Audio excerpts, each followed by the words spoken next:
오늘은 음모론자들의 이야기 세 번째, 방산비료의 온상으로 치부하는 천안함에 대해 이야기하겠습니다. 보통 왜 대잠 성능이 낮은 천안함을 건조하고 띄웠나 라고 물음을 많이 던집니다. 우선 국방부 블로그인 동고동락을 보겠습니다.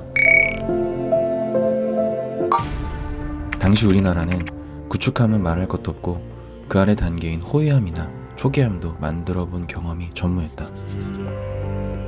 백지에서 시작하다 보니 생각지도 못한 많은 난관을 겪었다. 그중 하나가 예산이었다. 생각보다 비용이 많이 들어서 당시 배정받은 예산으로 계획된 물량을 확보하기가 불가능했다.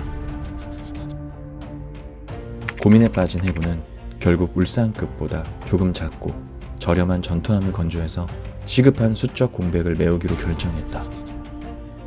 이후 동해급으로 명명된 연안방위용 한국형 초계함은 대한미사일 없이 3인치 함포 및 기관포 위주로 화력을 장비하고 어뢰, 폭내를 장착하여 제한적인 대잠 능력도 갖추었다. 지난 2020년 3월에 올라온 글입니다.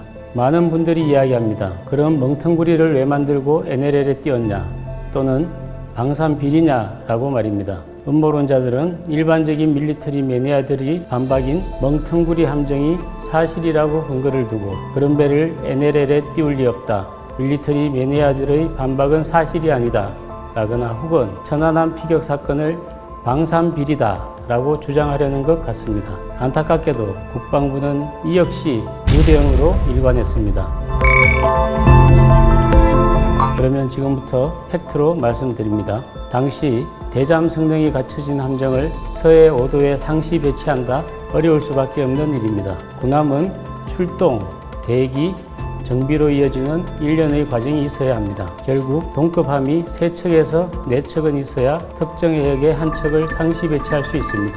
다시 말씀드리면 해군 장병들의 작전에 대한 피로도 누적 해소와 군함 관리 차원에서 한 척은 출동, 한 척은 대기, 한 척은 정비를 하면서 전력을 유지하는 겁니다. 다시 2010년으로 돌아가 보면 당시 대잠 성능을 그나마 갖춘 함정인 광개토 대항급 3척은 동해와 서해, 남해 함대의 기함으로 각 한 척씩 배속되어 있었습니다. 충무공 이순신급 구축함 6척과 세종대왕급 구축함 3척은 해군 작전사에 배속되어 있었습니다.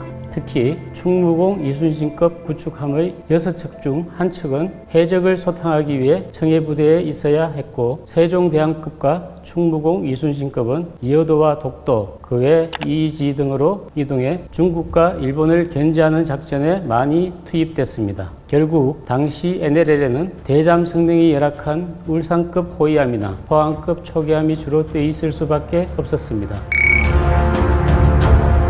그럼 제가 드린 이야기를 들어보면 궁금하실 겁니다. 결국 이런 이야기를 할 것 같은데 대잠 성능이 낮은 포항급 초계함을 NLL에 배치하면 안 된다는 물음에 답해드립니다. 대잠 성능이 높은 함정들이 다 떠나고 바쁜 서해 NLL로 가봅니다. 제가 역으로 질문을 드리겠습니다. 대잠 성능이 낮은 함정이니까 서해 NLL에 배치하면 안 된다 라는 논리라면 군복을 입고 있는 군인의 관점에서 말해보겠습니다. 우리 어민이 납북되고 간첩선이 남아하는 것을 군인으로서 지켜만 봐야 합니까? 포항급 초계함은 건조 당시 쾌속의 소형 함정을 대적하라고 만든 군함입니다. 음모론자들의 논리는 북한 지피에서 저격 소총으로 우리 초소의 초병을 저격하면 초병을 배치한 우리 군이 책임을 물어야 한다는 수준밖에 안 됩니다. 울산급 호위함, 포항급과 동해급 초계함 건조를 시작한 지난 70년대의 경우 당시 우리가 처한 환경을 말씀드리겠습니다. 당시 북한의 우리 어선에 대한 납치 공작은 빈번했고 숱하게 간첩선을 침투시켰습니다.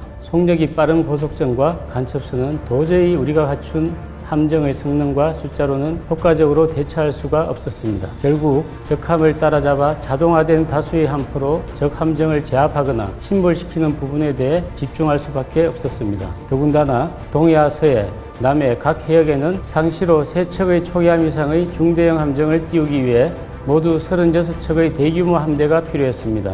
경제적으로 열악하고 기술력이 없던 시절 매년 2척에서 3척씩 건조해야 하는 시대적 부담감을 당시 정부는 갖고 있었습니다. 어선 납치와 간첩선 남하를 막기 위해 그리고 제한된 예산 안에서 속력과 화력 숫자를 만족시키기 위해 포항급 초계함과 울산급 호위함은 대잠 능력을 포기할 수밖에 없었습니다. 결국 선택과 집중 덕분인지 시대가 낳은 슬픈 결과인지 울산급 호위함 9척, 포항급 초계함 24척, 동해급 초계함 4척 등 모두 37척의 대규모 함정을 배치할 수 있었고 목표로 했던 대로 북한의 도발 시도들은 모두 바닷속으로 수장됐습니다. 그 이후에야 우리 해군은 중국과 일본 견제를 위해 광개토 대항급 구축함 3척과 충북공 이순신급 6척, 세종 대항급 방공 구축함 3척, 장보고급 잠수함 9척, 소는 1급 잠수함 3척, 독도함 등을 건조할 수 있었습니다. 이 모두 10조 원이 넘는 규모의 함대입니다.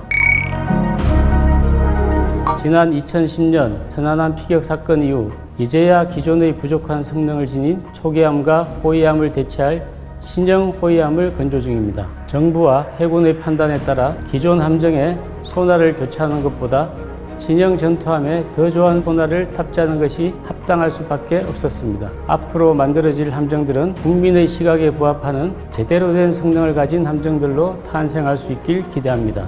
지금까지 3번째 의혹 방산비리의 원상으로 치부하는 천안함에 대한 주제로 말씀드렸습니다. 감사합니다.